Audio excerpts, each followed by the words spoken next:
The BJP is free to celebrate Mr. Modi or whoever they want. That's their internal challenge or problem. The truth is that India is watching as to how propaganda, publicity, and PR is the only thing this government is capable of doing. Everyone knows that the G20 summit was actually to be hosted by India a year earlier. But because there are 2024 general elections down the corner, India swapped places with Brazil so that Mr. Modi's government could spend your money, my men, my cash, all the taxpayers' money and promote Mr. Modi. I mean, there are articles written by the dozen which have questioned how can a government spend money in such a crude manner when India has a serious challenge of unemployment, inflation, poverty, rural distress that we talk about day in and night out. But then obviously Mr. Modi's government doesn't care at all. And the second point, very critical, that we must recognize that end of day, one of the agendas of G20, Madhav, is inclusivity. Look at the inclusivity in India. You have minorities being threatened. You know what happened in Manipur, what happened in Haryana. We all know about a railway police officer going around killing people in a train. Everyone knows what's going on. We saw what happened in Muzaffarnagar, where in a schoolroom, found a child being crashed down. And it was all with a communal agenda somewhere at the back of one's, the ecosystem is playing that out. So here is the reality. Okay. India is polarized socially. And as far as the economics is concerned, everybody is aware that 1% Kailash Adhikari.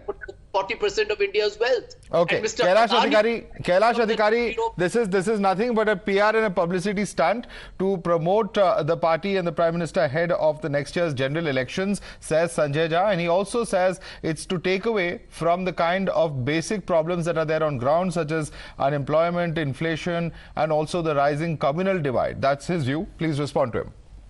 Madhav, firstly, the vibrations of the success of the G20 summit, which was hosted by Bharat this year, is felt across the world. And every Indian must be proud of it, that the way G20 was held by Bharat and the way we welcomed G20. And it is not about how grand the event was. It is also about the fact about the outcomes. The New Delhi Declaration has been adopted. African Union bloc is now a permanent member of the G20 summit. The India, Middle East, Europe corridor, which is an answer to one of our neighbors, which you only said in the beginning, is an important step forward. The kind of stand that India took in front of the Canadian Prime Minister against the atrocities that are given on the Indian bureaucrats there and the Indian people there by the Khalistanis is also an example. And I feel, it is a pity that some people feel that so tons of amount of money was spent on it. Can't we see the glory of our nation? Can't we see that the nation is progressing forward? Okay, before I go across to Vivek Salas, I'm going to come to you as well, Sanjay Jha, but we have to take a very quick break. Vivek Salas, back with you in just a few moments. Please stay tuned.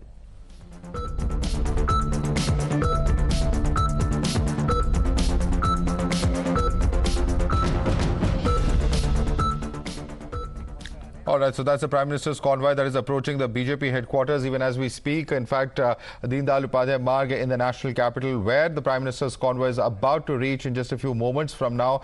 We are seeing those live pictures coming in there of this particular convoy. And we can tell you that those vehicles there, in fact, not the Prime Minister's convoy, perhaps of other top leaders, the Home Minister, perhaps it's his convoy that we'll just be able to confirm to you in a minute. Prime Minister's convoy, of course, has a series of vehicles that look very different, black in color and different make and model of vehicle there. But those are the pictures coming in at this point of time. And perhaps it is Home Minister Amit Shah who's in fact in this particular convoy. But before I go across to my colleagues on ground, in fact, let me bring in several of our panelists who have also been discussing this particular moment even as we speak. It's a moment when, as I said, that is the Home Minister's convoy, Amit Shah, in fact, arriving at the BJP headquarters even as we speak. Vivek Salas, Kailash Adhikari, they're mentioning that this is a big moment. It's a moment of pride for 1.5 billion Indians. And certainly, why should we not celebrate the moment is the question that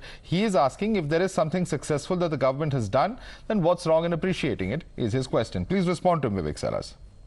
Well, I think let the Bharatiya Janata Party glorify it as much as they can, But we knew that the Bharatiya Janata Party is going to politicize it, as Mr. Sanjay Jha has said. In a country where 80 crore people are getting free ration, we call ourselves Wish Guru. Where farmers have the income of 27 rupees per day, and we call ourselves Wish Guru. And as far as the Bharatiya Janata Party, their supporters and their spokesperson are saying that we have conquered the world. So let the Bharatiya Janata Party be under the false notion. The fact of the matter is that India is toiling with massive unemployment, inflation, border issues, poverty.